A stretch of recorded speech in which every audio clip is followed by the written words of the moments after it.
APPSC group 2 prepare అవుతున్న వాళ్ళందరికీ స్వాగతం. ఈరోజు మనం ఆధునిక చరిత్రలోని కొన్ని ముఖ్యమైన బహుళైచ్ఛిక ప్రశ్నలను పరిశీలించబోతున్నాం. కేవలం సమాధానాలు చెప్పడమే కాదు, ప్రతి ప్రశ్న వెనుకున్న కాన్సెప్ట్ను అర్థం చేసుకుంటూ పరీక్షకు ఎలా సిద్ధమవ్వాలో తెలుసుకుందాం. సరే, మనం ఈరోజు ఏం చర్చించబోతున్నామో ఒకసారి చూద్దాం. ముందుగా స్వరాజ్యవాదుల రాజకీయాల గురించి, తర్వాత కార్మిక ఉద్యమాల గురించి, ఆ తర్వాత విప్లవకారుల కార్యకలాపాలు, చివరగా ప్రజా సమీకరణ ఎలా జరిగిందో స్టెప్ బై స్టెప్ తెలుసుకుందాం. మన మొదటి సెక్షన్ స్వరాజ్యవాదుల రాజకీయ రంగం. సహాయ నిరాకరణోద్యమం ఆగిపోయిన తర్వాత కాంగ్రెస్లో వచ్చిన మార్పులు, వాళ్ళు అనుసరించిన కొత్త వ్యూహాల గురించి ఇప్పుడు చూద్దాం. ఓకే, మన మొదటి ప్రశ్న: స్వరాజ్ పార్టీని ఎవరు స్థాపించారు? సహాయ నిరాకరణోద్యమం ఆగిపోయాక కాంగ్రెస్లో 2 గ్రూపులు ఏర్పడ్డాయి. కౌన్సిలర్లోకి వెళ్లి బ్రిటిష్ వాళ్లతో పోరాడాలి అనేవాళ్లను ప్రో చేంజర్స్ అంటారు. వద్దు, బహిష్కరించాలనేవాళ్లను నో చేంజర్స్ అంటారు. ఈ ప్రో చేంజర్స్కి నాయకత్వం వహించిన వాళ్లే సిఆర్ దాస్ మరియు మోతీలాల్ నెహ్రూ. కాబట్టి మన సమాధానం ఆప్షన్ సి. ఇప్పుడు ముందు ప్రశ్నకు సంబంధించిన మరో ముఖ్యమైన ప్రశ్న: స్వరాజ్ పార్టీని ఏర్పాటు చేయడం కోసం ఏకంగా కాంగ్రెస్ అధ్యక్ష పదవికే రాజీనామా చేసింది ఎవరు? 1922లో జరిగిన గయా కాంగ్రెస్ సమావేశంలో ప్రో చేంజెస్ ప్రతిపాదన ఓడిపోయింది. అప్పుడు కాంగ్రెస్ అధ్యక్షుడిగా ఉన్న సిఆర్ దాస్ తన పదవికి రాజీనామా చేసేసి స్వరాజ్ పార్టీని స్థాపించారు. సో ఇక్కడ సరైన సమాధానం ఏ, సిఆర్ దాస్. ఈ ప్రశ్న చూడండి, నెహ్రూ రిపోర్ట్ను ఎవరు తయారుచేశారు? ఇక్కడ ఆప్షన్స్లో ఎంఎల్ నెహ్రూ, జేఎల్ నెహ్రూ అనున్నాయి. చాలామంది నెహ్రూ అనగానే జవహర్లాల్ నెహ్రూ అనుకుని పొరబడతారు. కాని ఇదొక కామన్ ట్రాప్. డొమినియన్ హోదాను డిమాండ్ చేసిన ఈ రిపోర్ట్ను తయారుచేసింది జవహర్లాల్ నెహ్రూ తండ్రి మోతీలాల్ నెహ్రూ. కాబట్టి సరైన సమాధానం ఏ, ఎంఎల్ నెహ్రూ. ఇనిషియల్స్ జాగ్రత్తగా గమనించాలి.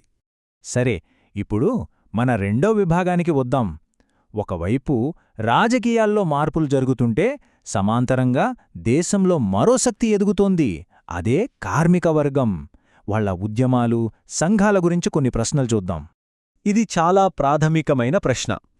భారతదేశంలో కార్మిక ఉద్యమాన్ని ఆర్గనైజ్ చేసిన మొదటి నాయకుడు ఎవరు? సరైన సమాధానం సి, ఎన్ఎం లోఖాండే. ఈయన 1884లోనే బొంబాయి మిల్ హ్యాండ్స్ అసోసియేషన్ ఏర్పాటు చేసి దేశంలో కార్మిక ఉద్యమాలకు పునాది వేశాడు. ఈయనను ఒక మార్గదర్శకుడు అని చెప్పొచ్చు. చిన్న చిన్న సంఘాల స్థాయి నుంచి జాతీయ స్థాయికి ఎదగడమనేది ఒక పెద్ద అడుగు. అఖిల భారత ట్రేడ్ యూనియన్ కాంగ్రెస్ అంటే ఏఐటియుసి ఎప్పుడు స్థాపించబడింది? సరైన సమాధానం ఏ, 1920. దీని మొదటి అధ్యక్షుడుగా లాలా లజ్పత్ రాయ్ వ్యవహరించారు. ఈ పాయింట్ కూడా చాలా ముఖ్యం, గుర్తుంచుకోండి. ఇప్పుడు మరో ముఖ్యమైన కార్మిక సంఘం గురించి చూద్దాం: అహ్మదాబాద్ టెక్స్టైల్ లేబర్ అసోసియేషన్.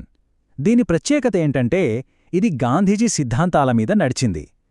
ముఖ్యంగా ట్రస్టీషిప్ లేదా ధర్మకర్తృత్వం అనే కాన్సెప్ట్తో 1918లో దీనిని మహాత్మా గాంధీ స్థాపించారు.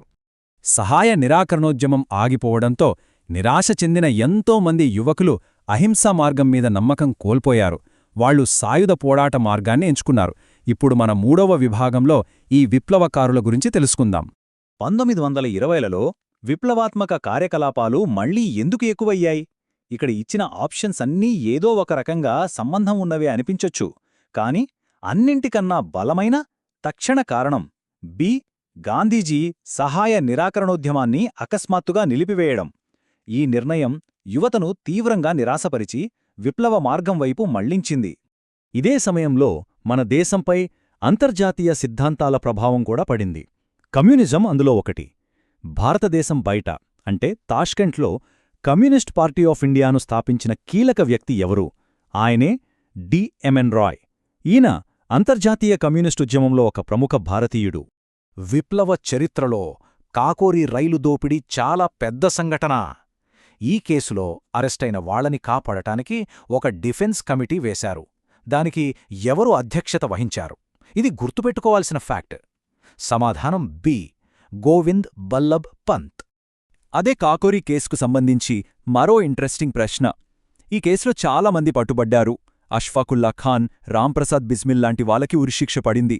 కాని ఒక్కరు మాత్రం చివరి వరకు పోలీసులకు దొరకకుండా తప్పించుకున్నారు. ఆయనే మనందరికీ తెలిసిన డి. చంద్రశేఖర్ ఆజాద్.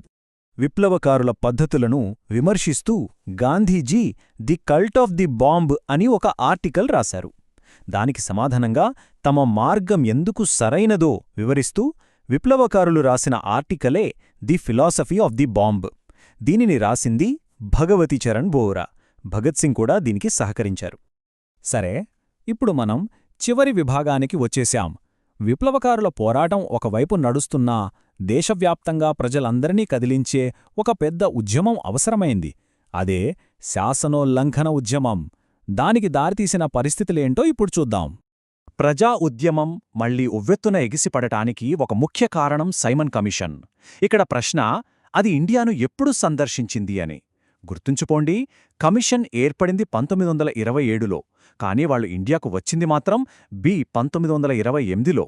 అందులో ఒక్క భారతీయుడు కూడా లేకపోవడంతో సైమన్ గోబ్యాక్ నినాదాలతో దేశమొత్తం దద్దరిల్లింది.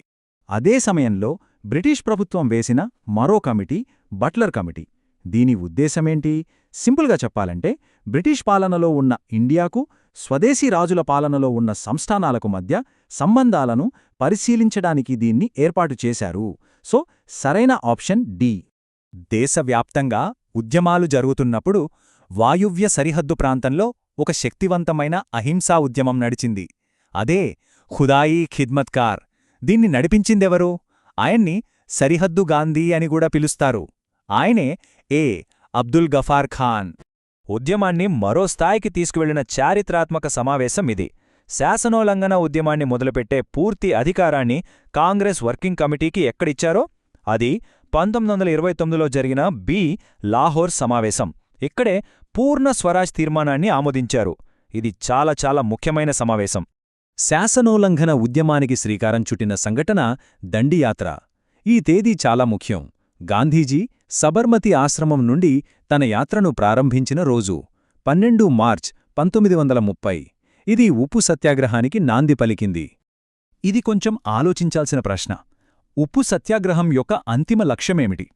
ఉప్పు చట్టాలను రద్దు చేయడం, ఆర్థిక ఉపశమనం, ఇవన్నీ చిన్న లక్ష్యాలు. కాని అసలు లక్ష్యం, ఫైనల్ టార్గెట్ పూర్ణ స్వరాజ్, అంటే పూర్తి స్వాతంత్రం. అది ఈ ఆప్షన్స్లో లేదు కాబట్టి ఇక్కడ సరైన సమాధానం డి అవుతుంది. చూసారుగా, ఈ దశాబ్దంలో జరిగిన ప్రతి సంఘటనకు ఒకదానితో మరొకదానికి లింకుంది. స్వరాజ్యవాదుల రాజకీయాలు, కార్మిక ఉద్యమాలు, విప్లవకారుల చర్యలు అన్నీ కలిసి చివరికి ఒక పెద్ద ప్రజా ఉద్యమానికి దారితీశాయి. ప్రతి సంఘటన తర్వాతి సంఘటనకు పునాది వేసింది. కాబట్టి ఈ 10 ఏళ్లలో జరిగిన ఈ సంఘటనలన్నీ, ఈ విభిన్న వ్యూహాలు 1940లలో జరిగిన క్విట్ ఇండియా ఉద్యమం లాంటి అంతిమ పోరాటానికి మన దేశాన్ని ఎలా సిద్ధం చేశాయి? దీని గురించి ఆలోచించండి. మీ ప్రిపరేషన్కి ఈ విశ్లేషణ ఉపయోగపడుతుందని ఆశిస్తున్నాను. All the best.